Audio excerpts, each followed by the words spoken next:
Okay, hello everybody. I'm here in Miami Beach with Joshua Davis. And Joshua is going to be presenting on Societies of Saints today, based on a paper that he has written and he's going to share with us about today. Hi Joshua. Hello Karen. How are you? I'm great, thank you. Nice to hear. So, we're going to talk about your paper, The Embodiment of Spiritual Values, the Power of Transpersonal Psychology, and the Connective Paradigm of Melchizedek. You introduce us to the possibility of advancing societies of saints and redefining identity, human consciousness, and jurisdiction. You also invite us to envision what it would be or what it would take for a saint or an enlightened human to travel without a religious, national or corporate identity as an ambassador or an ambassador of peace. So let's have a little overview of the paper. We'll go section by section and you can introduce us to some of the core aspects of it. Yep. Yeah. So can you take us on a little tour from radical behaviourism, that's an interesting word for me, radical behaviourism to holiness? Yeah, before I do that, I just want to let you know that, and the readers and whoever is, watching this video, that paper I wrote in collaboration with Gillet and Carlos Warter. Yes.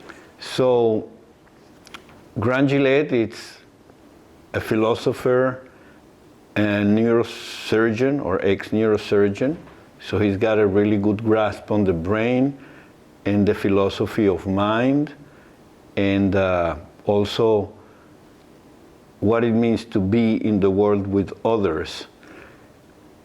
One of his important understandings of brain and spiritual values and the creation of knowledge and meaning is, I think it's, in terms of brain dynamics, it's grounded on Freeman neurodynamics, and we can appreciate that really well in his last book called The Neurodynamics of the Soul, which I think people should read carefully to understand more deeply the subject we're going to talk today about from a transpersonal psychology perspective and brain dynamics and other things. Okay. So that's Gillet. In Carlos Warter is a psychiatrist, but he's also an ambassador of peace. I think if I'm correct in this, I'm pretty sure he's recognized as an ambassador of peace by the United Nations, and he's written. It's an author of many books on spirituality and embodied spirituality. He's a friend of the Dalai Lama, and he's got conversations with the Dalai Lama and other people all over the world, ranging from spiritual leaders to shamans. So he's got a very deep understanding on what constitutes spiritual experience and what also constitutes, in a practical sense, the life of an ambassador of peace. Now, this is a subject which is in, let's say, evolution. We still have to dig much more deeply into what constitutes an ambassador of peace, and how to achieve a society that can live in social harmony, broadly speaking, not just small groups here and there. And to get there, what are the requirements for individual inner peace, meaning what individuals ought to work in themselves so that they can find inner peace, so that they can contribute to a world of peace. Now, in a higher state of consciousness, or let's say in a more aware state about being peace and how to achieve that and bring that into relationships, we also have many of the different, let's say, saints of all cultures that are recorded in different spiritual texts or religious texts. We have modern saints, maybe like Sri Aurobindo or other people, yeah, doesn't matter at the moment who are they, but they are recorded texts about their lives and what they think constitute living a saintly, enlightened life. So that's important to take into consideration to understand more or less what could be the baseline status of an ambassador of peace in terms of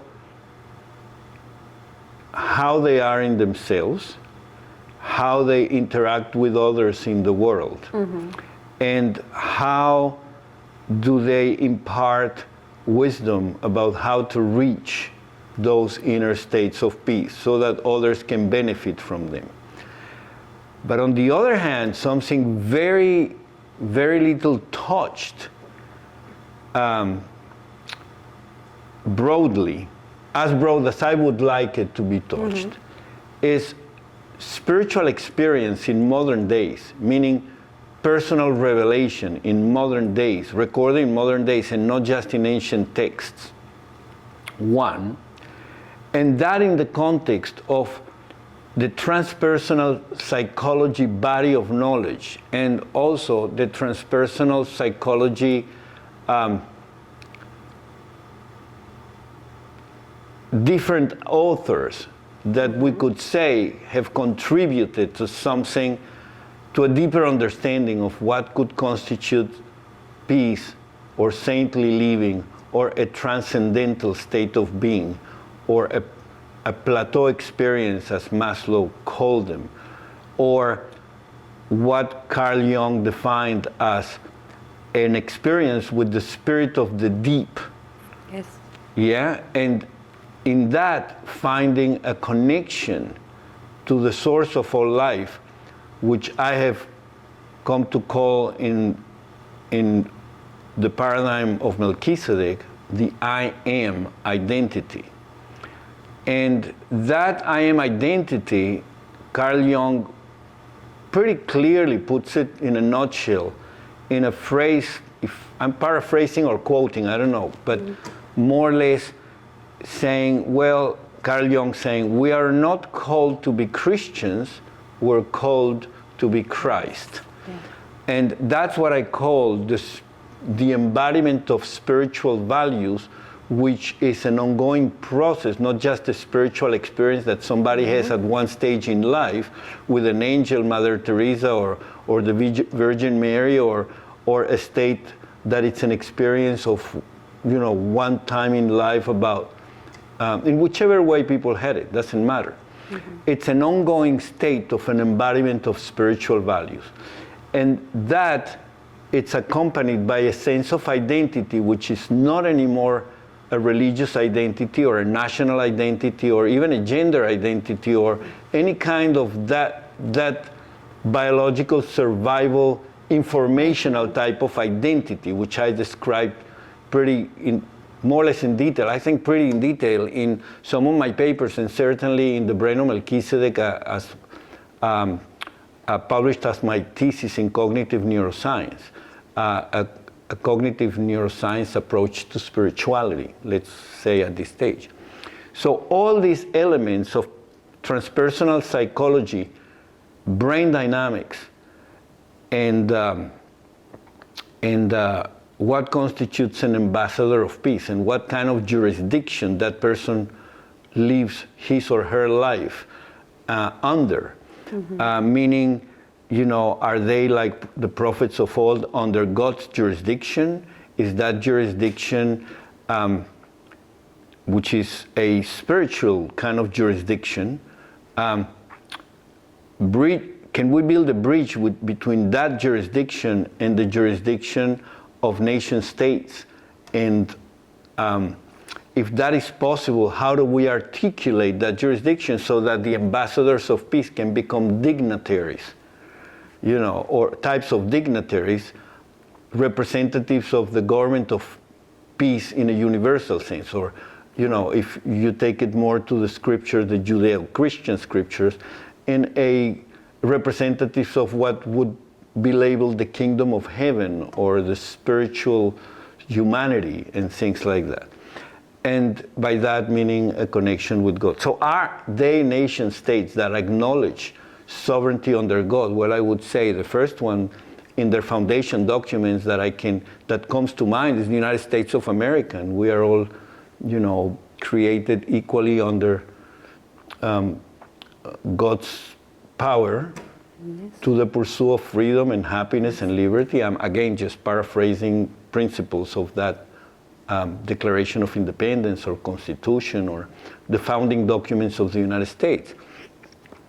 If I remember properly, in the Constitution of the Commonwealth of Massachusetts, that I think is still in place, citizens have the duty and the right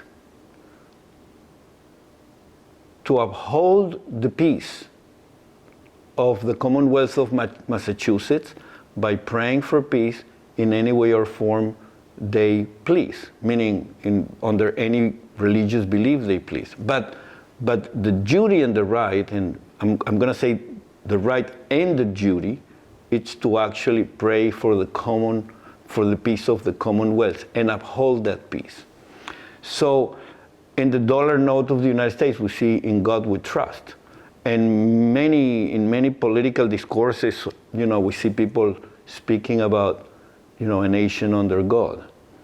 And so that is a very important subject, because if you delve into the constitutions of the different nation states, they all invoke God as the ultimate lawgiver or justice giver or wisdom giver for us to learn or to govern ourselves under these higher universal principles. And these principles do not have to be necessarily associated to one type of theological framework. They can actually be universal principles that are present in all cultures, like the Hindu culture, the Chinese culture, the Israelite culture, the Christian cultures, and so on, the Islamic cultures. So, how do we approach this subject today in our interview will be mainly from the perspective of cognition and cognitive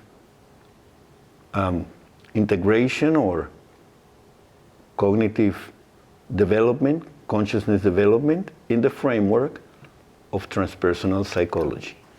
All right, so having said that, and to introduce the viewers to this first attempt to go deeper into what constitutes an ambassador of peace, I'm going to try to be very succinct and simple, and the readers or the viewers are welcome to read the paper, and then we may do some more interviews on each subject. Later on. Yeah, later on, because I think each subject deserves a more refined exploration, but we cannot attempt such an exploration in an hour interview, So let's do that, okay?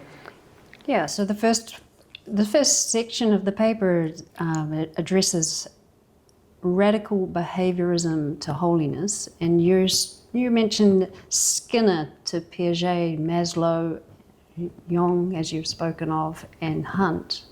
Is there anything you'd like to elaborate? All right, so let's keep it simple again, okay? So Skinner proposed that there was no soul in the individual, that the behaviors of the individual are automatically respond to either pre-wired routines, survival routines of the individual, where every stimuli will have a sort of response or a collection of responses. That learning can happen, but still learning responds to stimuli and responds to preset behaviors also combined with the learning process. So that meant that we're basically biophysical robots, where you just give a stimuli to a human being and you expect they will respond more or less in a similar manner. Or if not in a similar manner, they will respond habitually to that stimuli in a certain way. Okay? And there is no soul there or metaphysical entity shaping behavior and learning. Is just something that the environment conditions the human being to do when a certain stimuli is presented. So this is a combination of routines which are, let's say, genetically wired or biologically wired from inception, together with Conditionings. conditioning. Yeah, brain conditioning. Yep.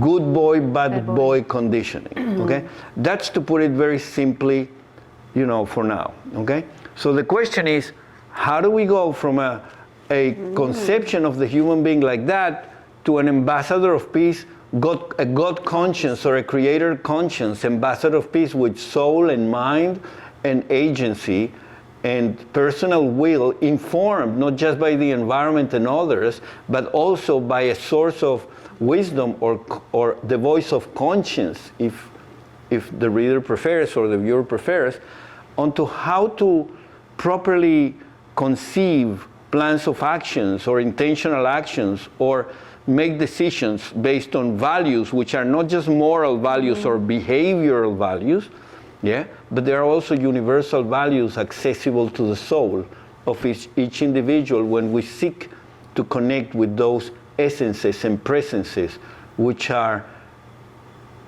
able or capable to override your behavior sometimes, meaning the behavior of a person can change because they met the love of their lives.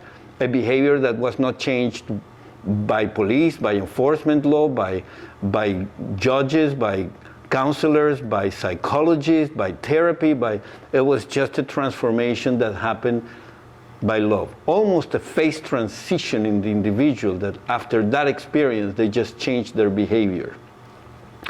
And that kind of values we cannot associate with reward and fear conditioning. They're not learned values. They're values that visit you. They're sort of visitations to the soul and the mind of the individual, and those visitations are transformative agents in the universe, in our life, in our existence, biological existence, that can change the cognitive map of a person for good, for life. Yeah.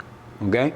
So, all right, so of course, in order to move from Skinner to such a transformation that it's agent-based and value-based and soul-based and meaning-based, and there is a mind there, playing a part, shaping brain dynamics, then we have to move on from Skinner. And that happened, the body of psychology, even though still influenced by the reminiscent teachings of Skinner, has moved on.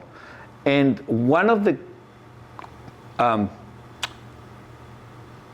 groups of psychology, the currents of psychology that moved away from that understanding of the human being was certainly the humanistic psychology school and the transpersonal psychology school. And I would like to focus just on, briefly again, on Maslow, who spoke about the hierarchy of needs.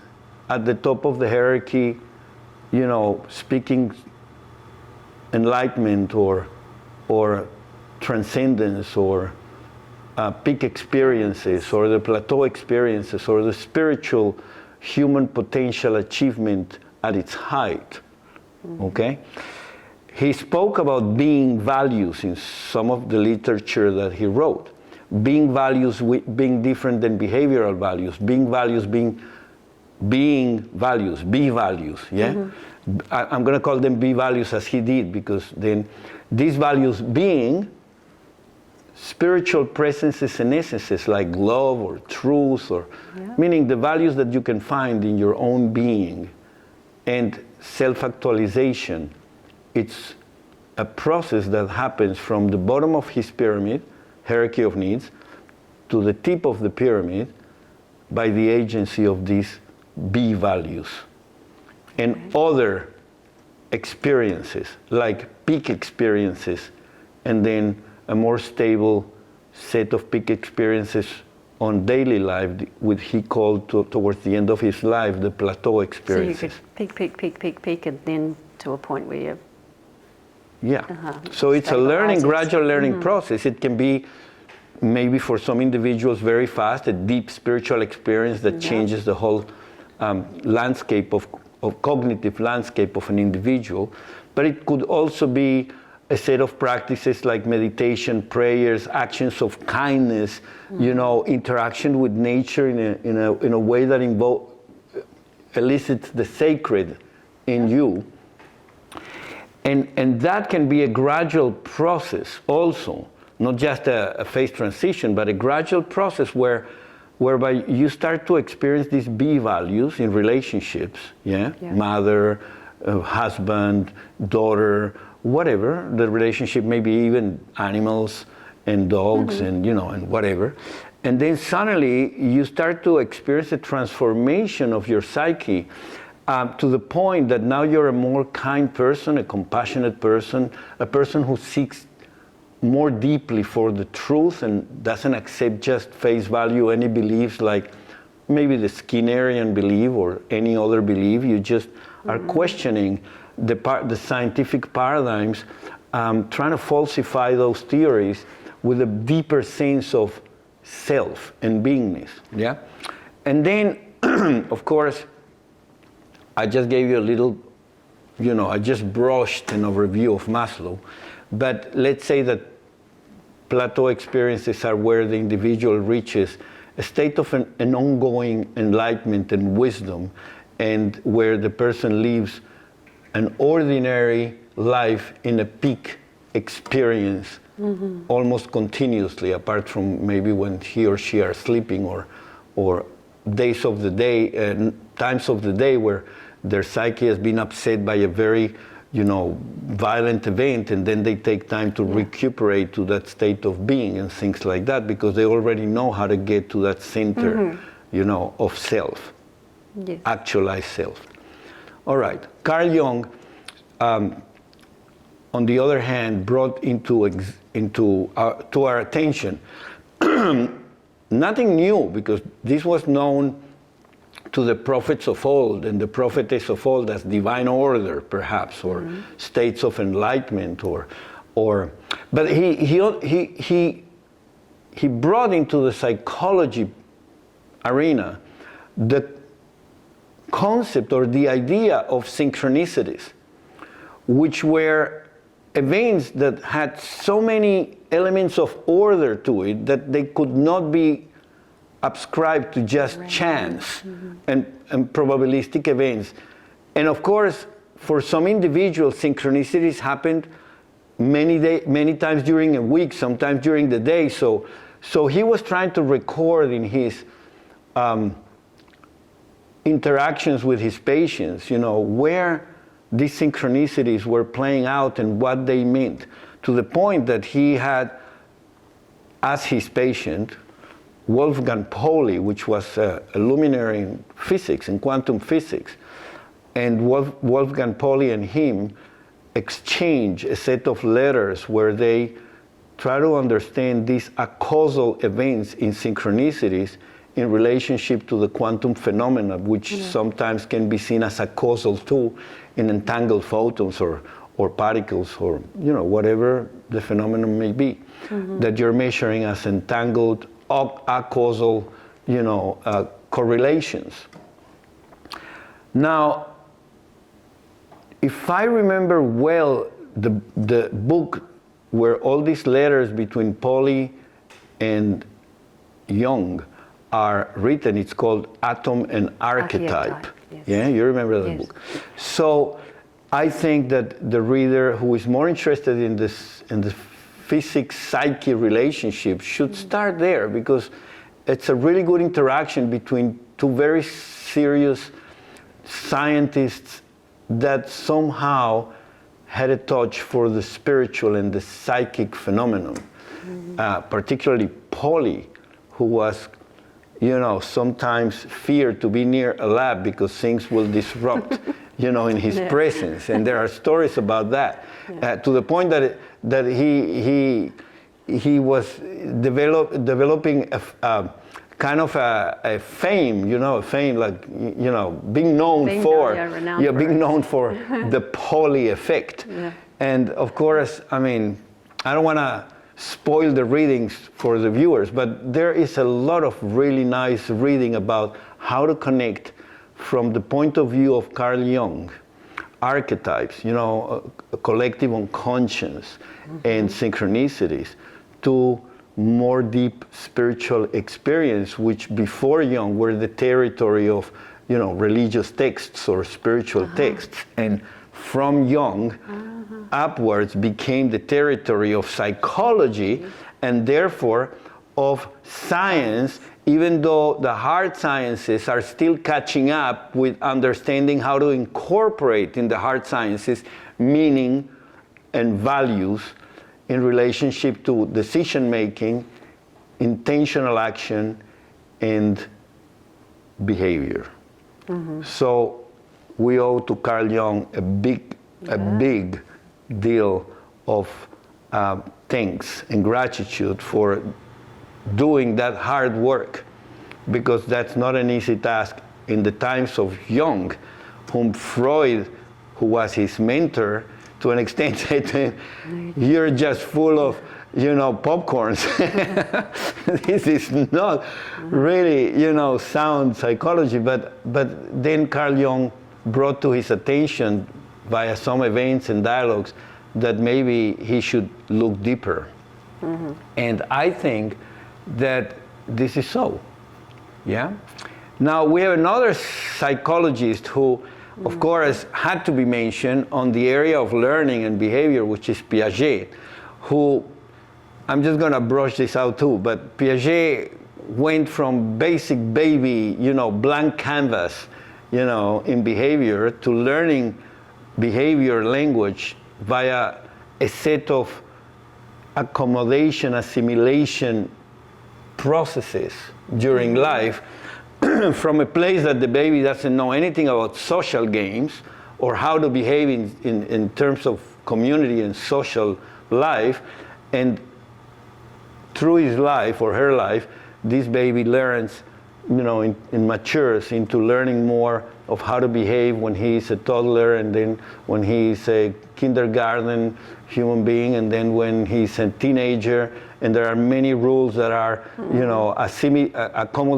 by accommodation, assimilation, building up a network of understanding of reality or social reality and behavior, his or her behavior and identity, and how he fits into his society or community, up till when the person has reached a certain mastery of the social game as an adult, and in the most advanced way, it's able to actually become a rule maker or create new games, social games, all right? But then Piaget goes even farther than that in some of his papers and literature, where he talks about the transcendence, states of consciousness, and I don't want to go deeply into that, but he speaks about how to reach that state where the prophets and the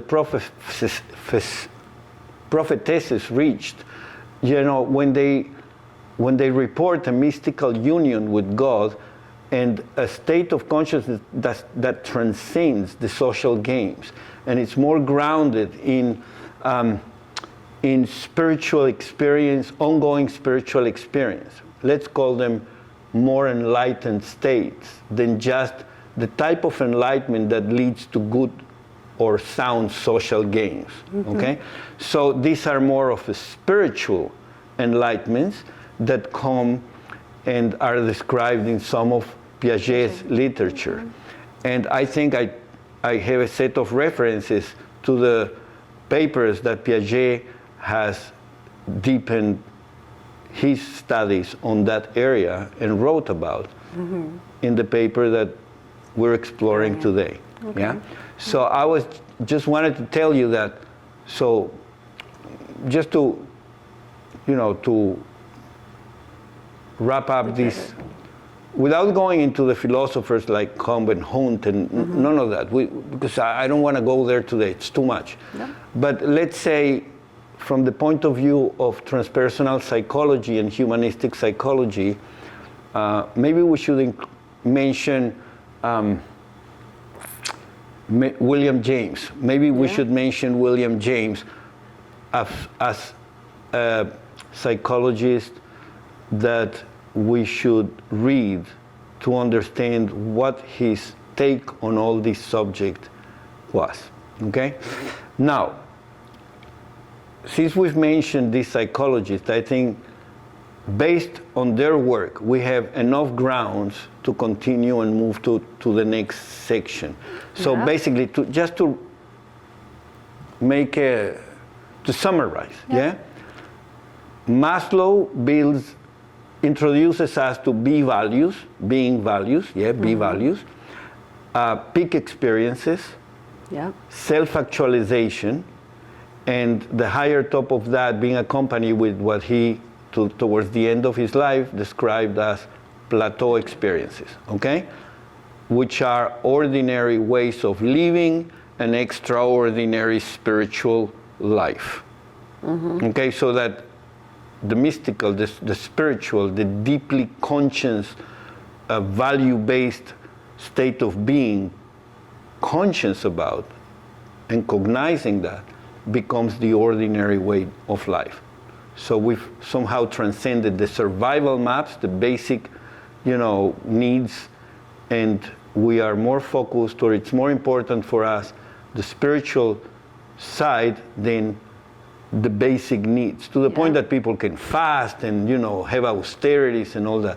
So you can think in terms of an inverted pyramid, and perhaps the inverted pyramid is not a bad symbol, because in order to transcend your basic needs, you have to go deeply into spiritual life. So maybe spiritual experiences are not reached in a gradual manner towards the peak of the pyramid, but sometimes the pyramid dynamically inverts, produces spiritual experiences that allows us to understand basic needs in a different way, in the context of that new personal experience. So that pyramid is going like this in life, continuously, more, signifying a kind of a Star of David, or, and so, but it's dynamic. So it's, you see, the pyramid is going like this and like that, because human beings are sometimes in survival and sometimes really spiritually enlightened, and then that changes again today because, an event happened. And so your learning process, it's the alternation of, It's like dropping and emerging. Exactly. So that's my point of describing this dynamically, because I don't think this is just, an ongoing monotonic process, upwards. Sometimes it's 2 steps back and 3 steps forward, and then you see what I'm saying. And that's what I hear from many people. The spiritual journeys of different people are very different in dynamics, and okay, so that's part of what we aim to explain. In order to achieve a peacemaker state. Okay, so let's move on to the next section of the paper, which is human to superhuman cognition and consciousness. So you've got your Freeman neurodynamics, you start touching on Vitiello and the brain of Melchizedek. Can you tell us something? So in order, this section of the paper was thought to explain what kind of science can explain a transformation in a human being that moves from basic survival cognitive maps to a heightened state of consciousness of being peace. So that the first state, survival map, is the normal, by default, let's call it baseline state of a human when it's born, and that state will change in time depending on the commitments of the person and the environments and the genetic predispositions and the practices that that person does in terms of meditation and that. But in this chapter, I want to explore which kind of brain dynamics and physics can explain the biophysical transformations that have to take place in a brain or in the whole body of a human being actually, but I'm going to focus on the brain now, yeah? Mm-hmm. To actually move from a survival cognitive map dominated, a brain dominated by the survival routines, cognitive map, to a brain dominated by an enlightened spiritual ongoing experience of a way of being, okay? So in the literature of neuroscience, of course, when I did my studies in cognitive neuroscience, there was, I don't want to say little, but I would dare to say there was at that time in 2002, 2002, no description of the spiritual experience apart from a bunch of chemical reactions produced by the brain. Mm-hmm. And of course that borders a little bit of trying to describe the human being as a biophysical machine, which based on first-hand experience and the literature I've read, including transpersonal psychology, didn't make any sense to me. I don't think we are a biophysical machine. I think the sense of my identity is not just grounded on my biology. That's an aspect of that human identity, but it's also grounded of my capacity to be love and be truth and be unity. So if I can identify my identity with those values, I think I'm closer to my real self, full potential self, than if I just identify myself as a musician or a mathematician that behaves in a certain way in the office or with the band. Because as a musician, a mathematician, I should be the same identity if I'm essentially me. And if my essence is love expressed in music, or truth expressed in music, or love and truth expressed in science, then I can claim to be love and truth in all the things that I do, in all my activities in life, or most of the time, let's say, if I achieve that, or if a person achieves that. And if that's your identity, if that's become your identity, then I want to know what happened in the brain to, what kind of changes in brain structures had to take place for a person to report that they live in a peace that surpasses all understanding, which is a biblical record. Yeah. And not just a biblical record, this is a record by many saints in many cultures, that peace is the hallmark of inner peace, of spiritual enlightenment or spiritual growth. And by inner peace, it doesn't mean that you don't get scared sometimes, because you have a nervous system. So a big impact of an event in life outside can actually upset your nervous system and take you on the path of negative emotions or fear, and that's fine, because that's part of your human makeup, your body, your routines. But how are you equipped and I equipped to deal with those events? Yeah. It's another completely different story. And so how am I equipped if I can restore myself very quickly to inner peace, as opposed to if I will spend 3 months in depression because of an event that happens, will make my capacity to deal with life and my decisions very different. Yeah. So the question is, if I develop a kind of brain dynamics that regulates my respiration and my heart rate variability in a way that they're synchronous, and I'm going to invoke psychophysiological coherence, which is a body of research ongoing.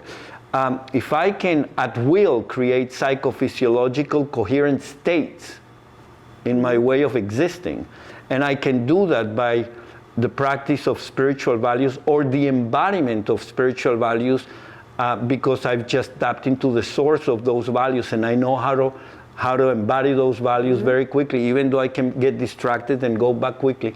Then I could consider that a stable, a meta-stable system. That can go from, disrupted peace to peace, with a tendency towards peace stronger than towards, a stressful experience. If we achieve that, then we can start to biophysically somehow identify what's the psychophysiological signature of a peaceful person or an ambassador of peace, And of course, there will be exceptions, because an ambassador of peace or a peacemaker hanging on a cross will surely show, apart from, miracles that we could not explain, but surely shown as a human, signs of extreme stress in the body. Heart rate variability disrupted, maybe very, very, very few signs of being in a meditative state with dominance of alpha waves in the prefrontal cortex and the occipital cortex if they, meditate with their eyes closed or things like that. Meaning they will not be in a relaxed state. They will show different types of brain activity, heart rate variability, respiration, and stress hormone release. And so I don't believe that, a person hanging on a cross, like let's say Jesus, who states very clearly, Father, why have you abandoned me in this situation? It's a state that is completely understandable. His cognitive map is shattered by pain. It's not that he, got upset with God or anything like that. He just feels abandoned, not because God abandoned him or the spirit in him abandoned him, but because the pain is so intense that it overtakes the attentional systems.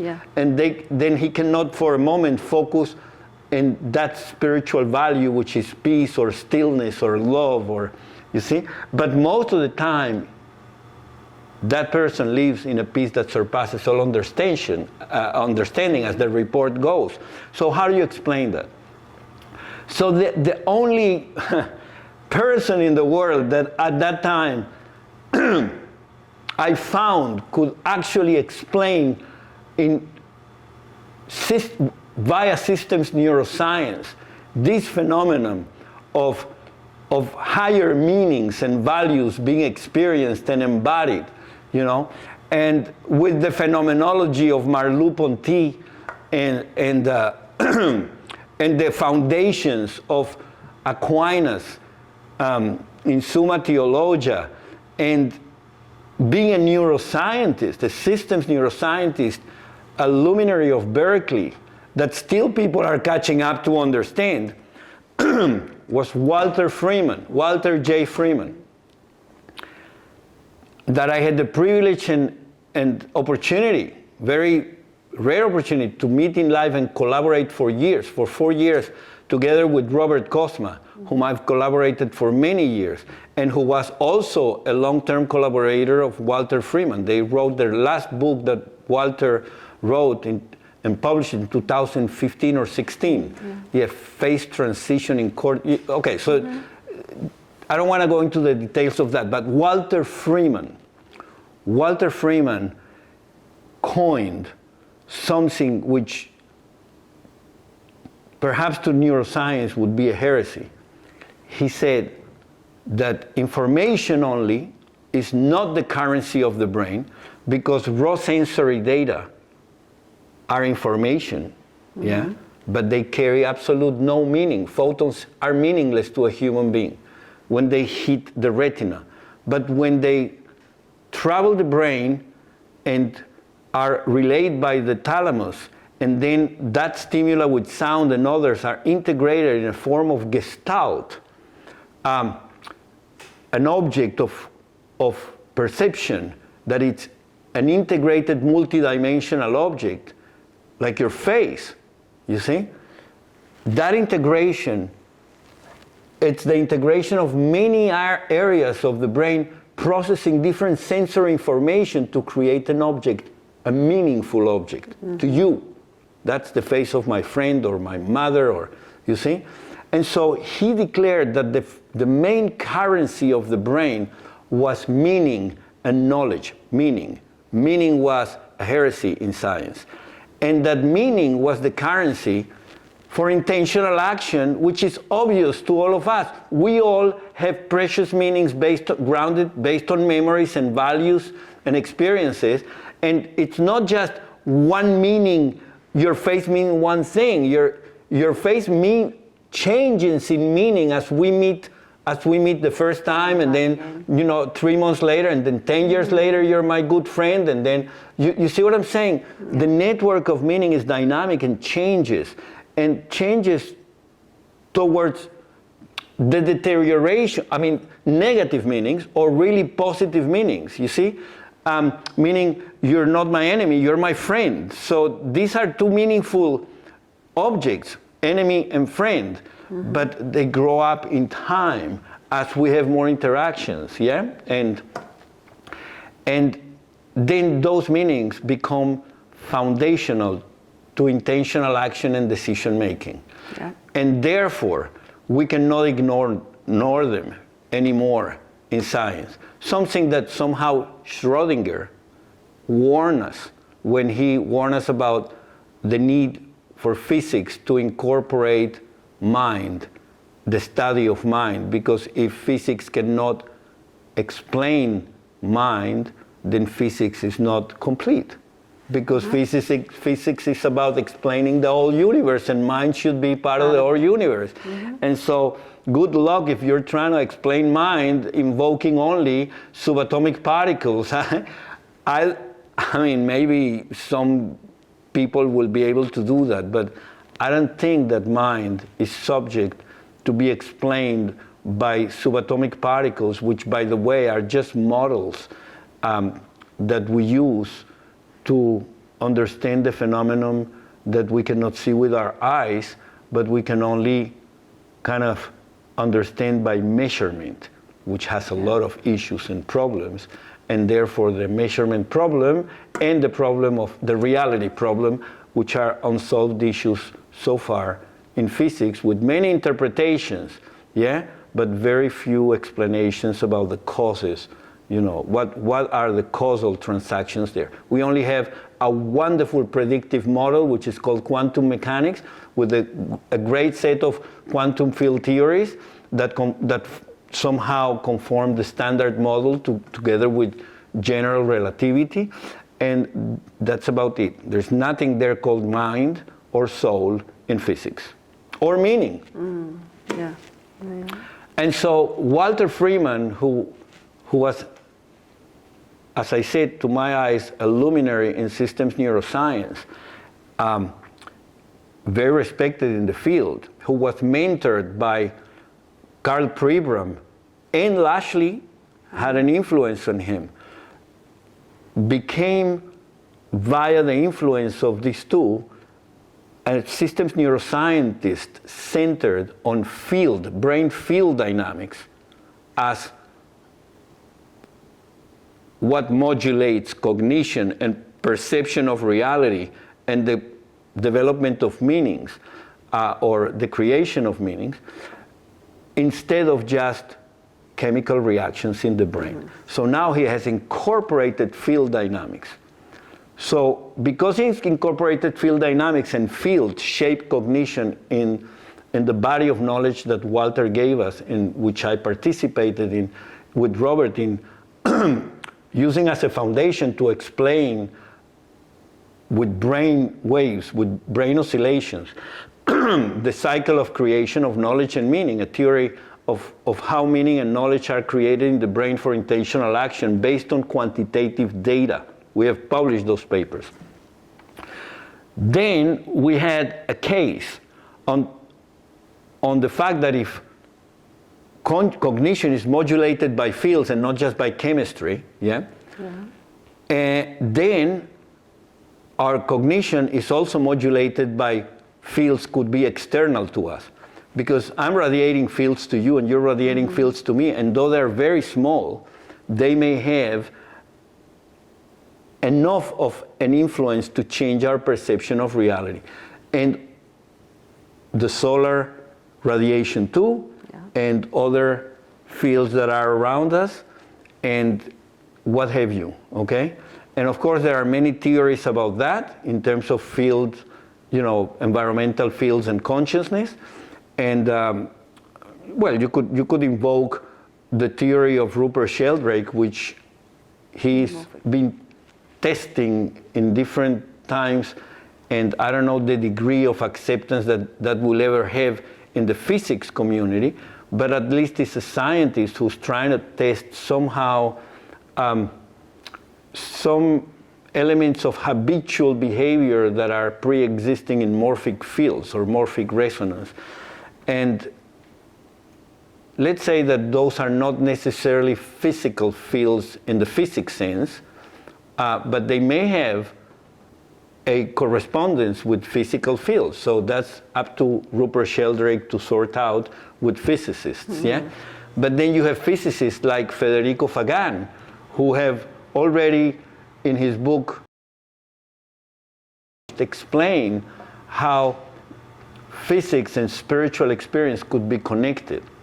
Now we have also Giuseppe Vitiello, it's very important to mention here, which is also an Italian physicist, whose fields of expertise is in condensed matter physics. And together with some other Japanese physicists, he studied the brain and how the brain is a biophysical system where cognition and consciousness and perception of reality, and particularly the creation of knowledge and meaning, could be shaped by the environment, which he called the double. And then together in a collaboration with Walter Freeman in the last years of Walter's development of his theories with Robert on cognition and consciousness, he showed with his physics that the brain was able to produce what is called as Nambu-Goldstone condensates, okay?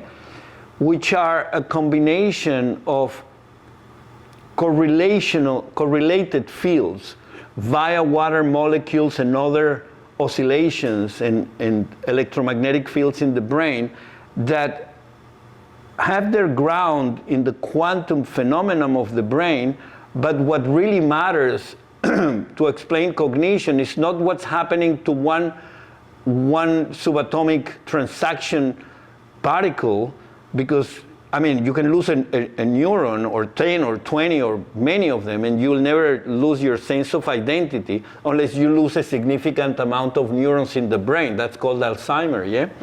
But we're losing cells, and that doesn't mean your brain, that you know, your sense of self and awareness and being functional in the world is going to be lost. Much less subatomic particles. I mean, an electron or a photon shoot out of your brain, who cares? You know what I'm saying? You're continuously emitting, or, okay. So he showed that this subatomic world, in a form of correlated events, show at a higher level both Goldstone condensates that are describing the brain field dynamics that Walter has been measuring. So basically he told us what Walter is measuring responds to a bunch of quantum transactions that eventuate into a condensate, which is what Walter is measuring. Yeah. And therefore it should be trusted as the source of data to study cognition and brain dynamics, not the quantum level of reality, but the condensate, the mesoscopic level of reality in terms of brains and neurons. And by mesoscopic, I mean, you know, the dynamics of neuropil or areas of the brain, and let's say studying areas that involve 10,000 to 100,000 neurons of the visual cortex or the auditory cortex or different cortices, you could actually start to understand cognition, perception, consciousness, and more importantly, to this point in the paper, the creation of meaning for intentional action. Since, as Walter goes, intentionality grounded on Aquinas and let's say Merleau-Ponty and others, Dreyfus maybe, it's a phenomenology which connects the agent, the subject, with the environment in what is described as an intentional arc, meaning we have this connection with the environment which is unbreakable. And that's described in the physics of Giuseppe Vitiello about the brain and cognition and consciousness. This connection with the environment that he called the double. So the environment also participates in all these transactions to create the condensates in perception, which makes a lot of sense. Because your brain now, it's responding to me and my brain is responding to you and everything else. Yeah. And the sound, It's just that my attention is on you and not everything else. But some elements of everything else sometimes sneak into our conversation. And go, you see what I'm saying? So, and much more important than the meanings, semantic meanings, semantic meanings, like a word, like glass. So you know that it's a sound that means something to you and me because we know the word in English.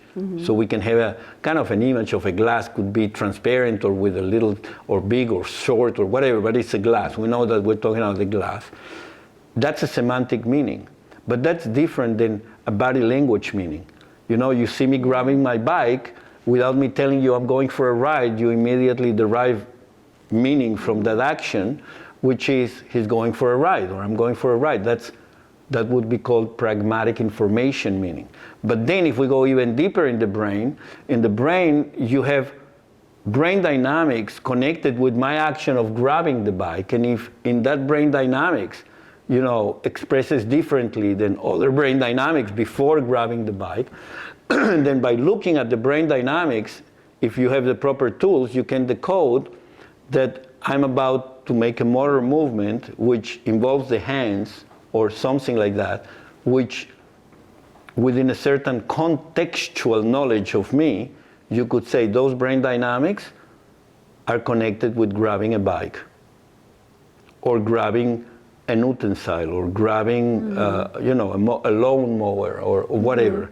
So meaning that the behavior, many behaviors which involve the hands could be connected to a form of brain dynamics which we could identify as motor movement using the hands. Get the idea? So that signal, those sets of signal in space in the space of the brain where we're measuring, those spatiotemporal signals become pragmatic information that it's previous to the behavior you see. And so you can anticipate behavior by somehow, or a possible collection of behaviors by studying brain signals. So that's pragmatic information. And so I go even deeper than that. What happens when a person has a spiritual experience with Jesus or God or Buddha or her grandmother or your own sense of self, higher self, and you have this experience which is so profound and that changes your brain dynamics. So these are higher meanings. They are not objective meanings like naming glass or grabbing a bike, something you can see with your senses. Those are subjective experiences that you can only report via personal reports, but they shape your brain dynamics. So there are different categories of meanings that are participating in shaping your brain dynamics. And the question is, how do we represent that in brain dynamic studies together with psychology and spiritual wisdom? And that's the point of that chapter. The point of that chapter was to tell us scientifically how can we move from a human, a normal human, to a superhuman, which is a peacemaker, or what I defined as a superhuman, which is a peacemaker, and what are the scientific theories that can help us doing that. And of course, after invoking a set of people, some of which I've mentioned now, and Robert Cosma and others, which are mathematicians, physicists, systems neuroscientists, and philosophers like Gillet, then I also try to understand all of these sciences and all of these perspectives and views under the paradigm of Melchizedek. Mm-hmm. And that is the paradigm that I wrote to enable a group of scientists to be able to research about spiritual matters in a scientific manner. Because before that, spirituality was a bunch of chemicals, a cocktail of chemicals, colored by emotions and some forms of narratives that were very unusual to most people. I mean, they were not, but that's what, the narrative was in the scientific community a while ago. There was a shying away from that in scientific terms. Now, we have a paradigm and methodologies and psychology, baseline bodies of research to start us in that path.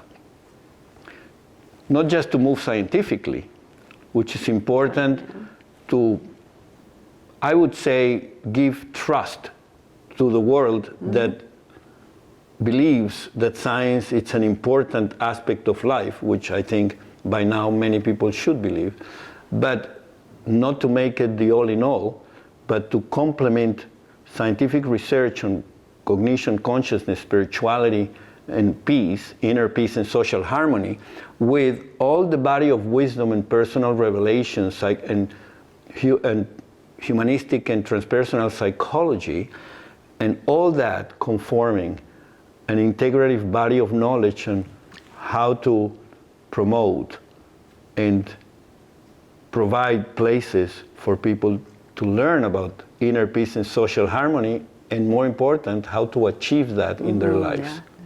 Okay? So that was the purpose of this undertaking. The science of inner peace and social harmony was not, to try to prove the existence of love and God. This is a given from the point of view of this body of wisdom, which is spiritual wisdom and religious texts and personal revelation and transpersonal psychology. That's something that it's explainable. But it was to integrate this body of wisdom with a good science about these observations that are recorded in many documents in life, so that we can explain biophysically how it looks like and why is it beneficial for our general well-being and our social harmony, to find the inner peace, and what kind of diets and practices, meditations are more tailor made to each individual, depending on their, cultural context or diets or, things like that they can change, they can experiment with, and provide to their physical bodies a form of relaxation and health that will allow this experience to actually kick in and be completely acknowledged and developed. So that's the connective paradigm of Melchizedek. Yeah, I wrote the Connective Paradigm of Melchizedek as a platform for researching that synthesis between spiritual wisdom, personal revelation, and modern science, including or making emphasis on cognitive neuroscience and physics, biophysics, and of course that integrated with the best bodies of philosophy that we have available to us to be able to participate in this synthesis or integration. So then we come to what are the future perspectives in transpersonal psychology? That's a very good question, but from my perspective, because I'm going to tell you the future perspective from where I am. Yeah. I think transpersonal psychology and humanistic psychology should delve deeper into researching, into creating databases of synchronicities, for example, or databases of spiritual experiences, let's say union mystica or union with God, or the experience of love or grace reported by people. So having bigger databases to try to do justice to these psychologists that have introduced us to this body of research. So in a certain way, something like what you're doing, doing a recollection of synchronicities and stories, which we don't call them synchronicities, or you don't call them synchronicities, we call them divine order, because that's how you conceptualize a language to explain those things. But to all practical purposes, they are synchronicities a la Jung. So, I mean, this database of, I don't know how many stories, more than thousands of stories you have already, they should become part of the transpersonal psychology contribution to humanity, yeah? Together with the Embassy of Peace, let's say, because you're representing an Embassy of Peace, but you could donate those stories or put them public, and they could use it, you know, select the ones that are doing justice to Carl Jung's theories of synchronicity, and say, well, these ones are definitely synchronicities that Jung would have loved to have available in his database and things like that. And let the transpersonal psychologists do the work on spiritual experience, understanding how to really document robustly subjective reports, because there are many issues in first-person perspective science that need to be overcome yet, in terms of how do you assess the validity of a personal subjective report. That's a very important thing.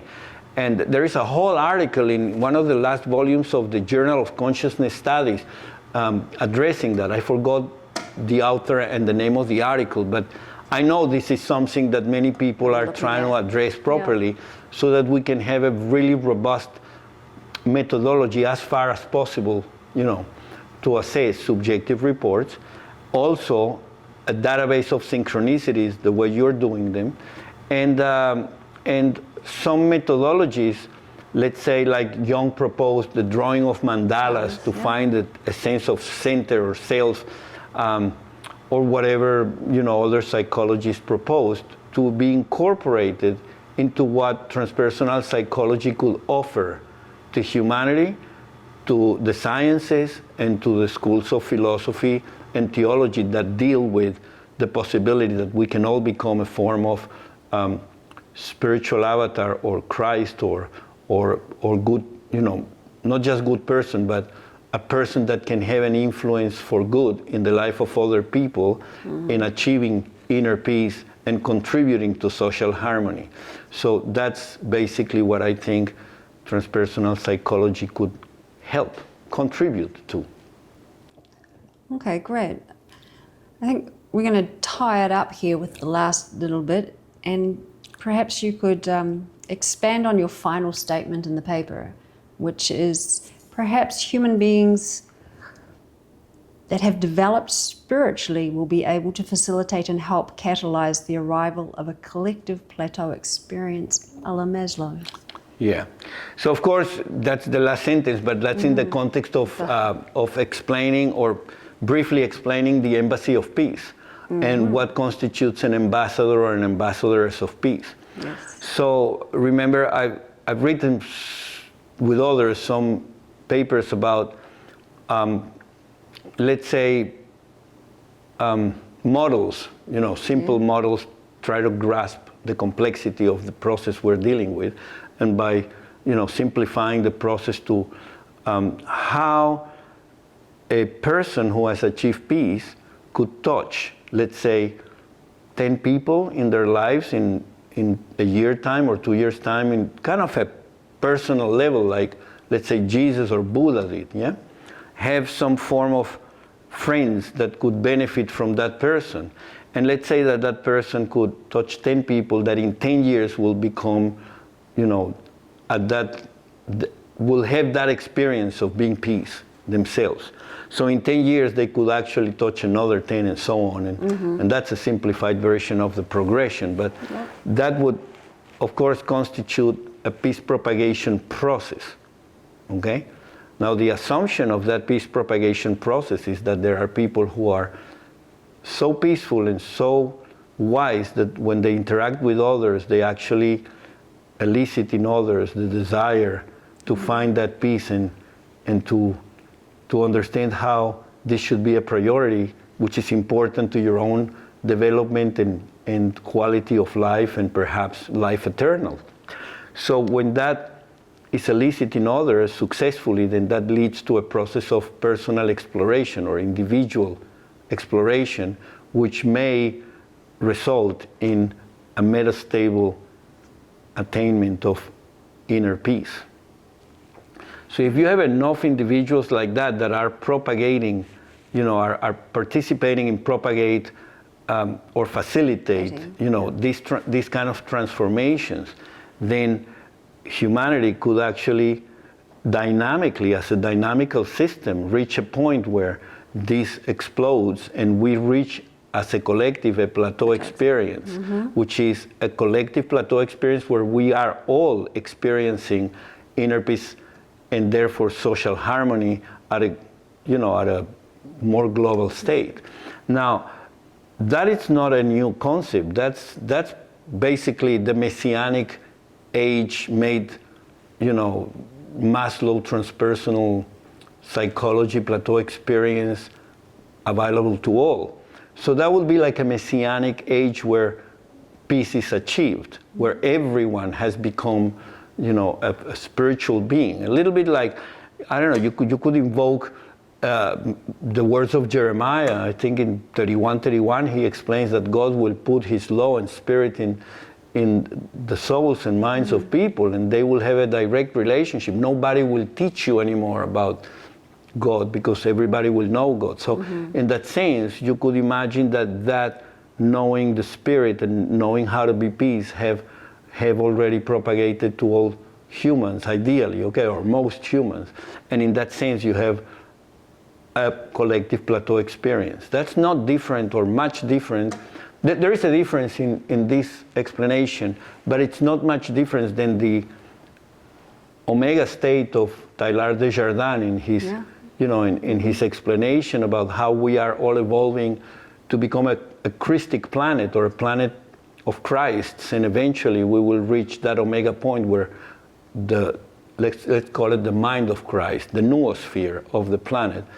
It's taken by that kind of mind, which is the mind of the Christ being.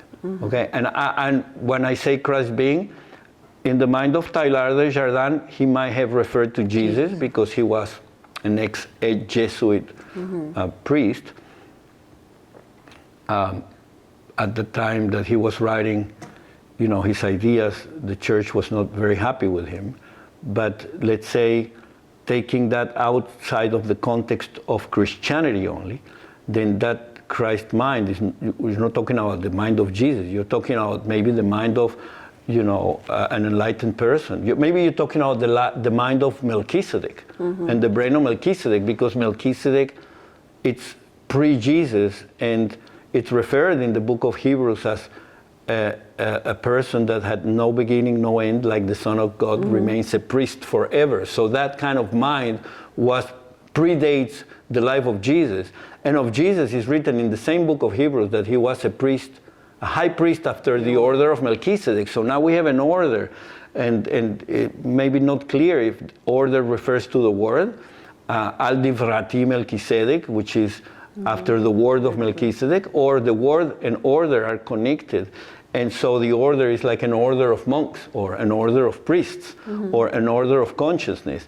So he is not the only one who talks like that, who experiences like that, Jesus, because there is an order of beings that are already expressing that mind.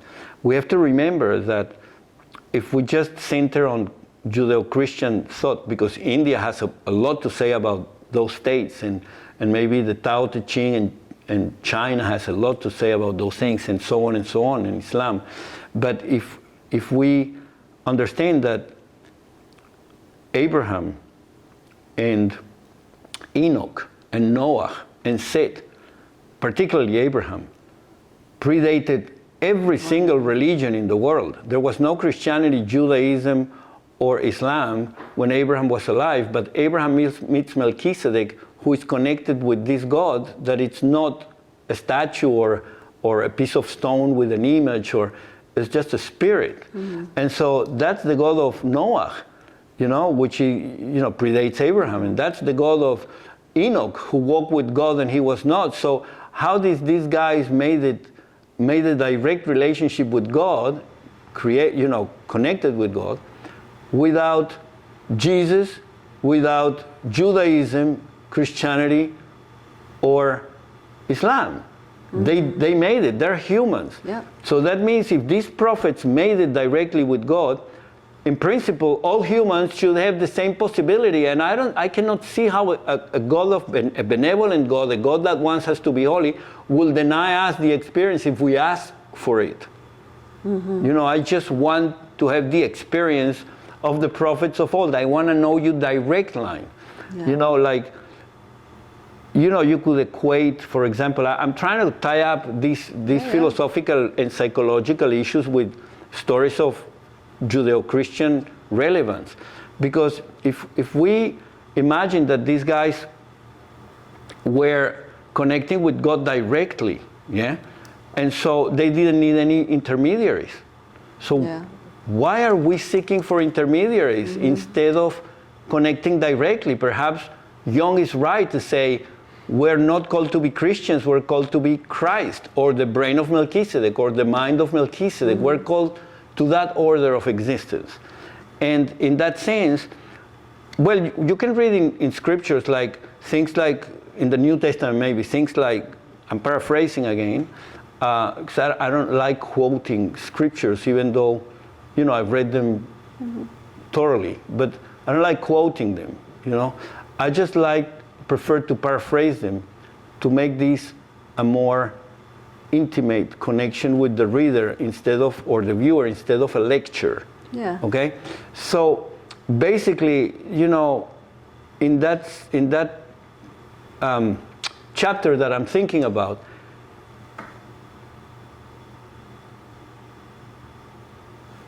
it's written about Jesus that he said, well, nobody comes through the Father but through me. Okay?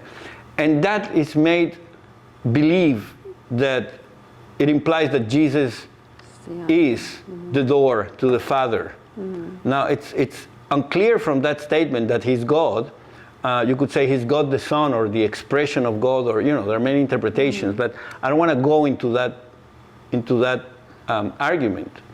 I just want to say that experience that he reports, nobody goes to the Father but through me. It's an Old Testament experience. It's not Jesus' experiences.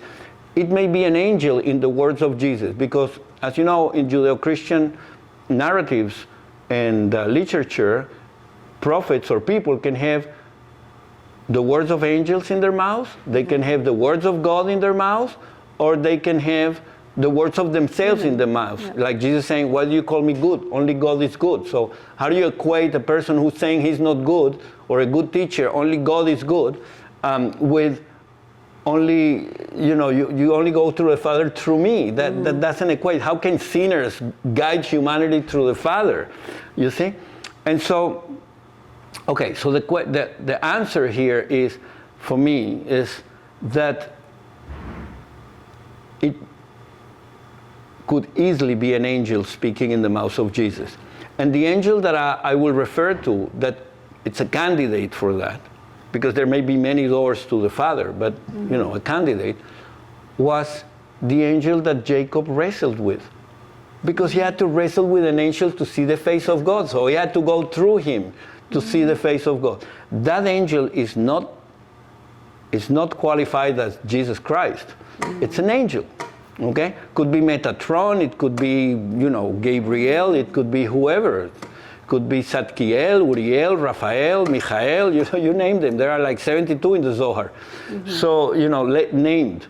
Yeah. So I think it's important to take the beliefs away and try to focus on the information that we can use to grow spiritually and attain that level, and let God decide if we're going to be enlightened to the level of the prophets or enlightened to the level of Jesus, which, by the way, would be the dream of Jesus, who said, greater things than I've done, you will be able to do. And before he was going to be crucified, he said, well, I'm just asking you, referring to his disciples and whoever will listen to them, to glorifying them with the power of your name, the name you gave me, Yeshua, salvation. Yeah, salvation is God, but that's the name God. It's God's name who was given to Yeshua when he was born. Yeshua, yeah, salvation, because he would be salvation to his people. So to have that name. So Jesus is saying something like, okay, I'm asking you, I'm praying to you, I'm asking you to glorify them with the power of your name so that they can be one as you and I are one, so that they can have the same glory that you gave me on them. So his prayer would be fulfilled in you becoming a person like Jesus and fulfilling things or doing things for peace and for love and for holiness greater than he did so far in his lifetime. And that's where I think science, cognitive psychology, not cognitive psychology, well, cognitive psychology maybe too, but transpersonal psychology and humanistic psychology and nonlinear brain dynamics a la Freeman and the scriptures of all nations and all cultures that are about spiritual wisdom and how to attain that, together with, most importantly, a personal pursuit of holiness and sainthood and that kind of union with God, with commitment, that leads to a personal revelation, God willing, that will make a huge body of knowledge that we need to put together for the next generations. I think that this foundation will allow us to deal with the challenges we face today, like, let's say nuclear extinction or global warming or what have you. I don't have to name them all because we have enough of that already coming through the different channels of information. But we have to be prepared to be peaceful and to be able to collaborate together as friends to deal with those challenges. Because more likely friends will address the situation with skills, will address the situation more powerfully than enemies trying to compete for who's right and who's wrong, based on just, limited information. All right. So I hope that we are closer to a plateau experience since we're getting to the end of the conversation. I really wish that you're experiencing a form of peace in this conversation and not too much stimulation that may take you away from your state of peace, because there are issues that may be contentious that people will argue. I'm more focused on inner peace and how to get there than to try to debate if who's right and who's wrong. So as you can tell, so I imagine that would set up a platform, a space where we can hold that peace together. So thank you so much. Thank you. Yeah. Thank you, and thank the viewers and everybody who participated in helping this to happen.